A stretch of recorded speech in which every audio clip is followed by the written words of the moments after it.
Good afternoon, brothers and sisters. Good afternoon, brothers and sisters. I have my husband, Freddie, to thank for bringing me into community when we got married in 1988. It was a good place for young couples to be. The guidance we received from our pastoral leader and the support our men's and women's group gave us was an invaluable help in raising a family. It is in community that I met women like Lydia Olanio, whose cheerful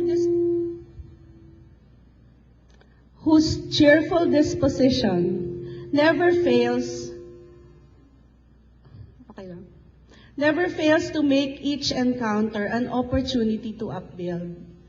Pag binati ako ni Tita Lydia, laging may papuri o pasasalamat. Or women like Alma Bunyag, whose peaceful countenance made me wonder if she had difficulties of her own. Magaling lang pala magdala ng problema si Tita Alma, because she knows her confidence is in the Lord, who loves her very much. I marveled at the energy of the brothers of the servant of the word, for having them as partners in making God relevant to our teenagers is a remarkable gift. Salamat mga bro. 3 months ago, when I received word that my father lay unconscious in the hospital, I requested a sister to help me start a prayer tree. Immediately, brothers and sisters were there at our side. Texts reassuring us of prayers came in steady stream. Sisters even called, promising breakfast or a home-cooked dinner. When Dad's condition didn't seem promising, Jeff Uy Matiao forced us to discuss estate concerns. And Tita Neng, in her frail condition, came to the ICU and kept vigil with me.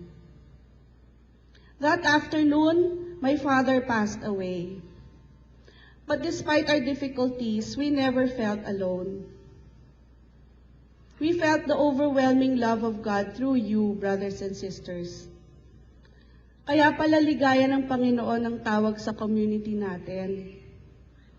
Dahil sa gitna ng dalamhati, pinagagaan ng mga tigaligaya ang pasanin. Let me also share with you what we did when we experienced dryness in our district life. Instead of leaving, we sought ways of becoming fruitful. The women of our women's group was introduced to Joy of Discovery in Bible study, and it was life-changing. It gave us a better understanding of God's love for us, and that same love impelled us to share His word with others. An offshoot of that was a monthly Bible session called Parable Nights. We opened it to all, and that's how the tahanan groups of St. Joseph and Corazon de Jesus discovered us. We have been serving them for 3 years now, and there is no greater joy than hearing how their lives have been transformed by God's great love for them. I have experienced God in a tremendous way. He is in my brothers and sisters in Ligaya. He is in the brothers and sisters whom I serve. That is why I am here to stay.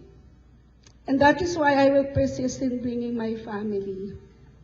And that is why I will continue to serve. Magandang hapon po sa inyong lahat.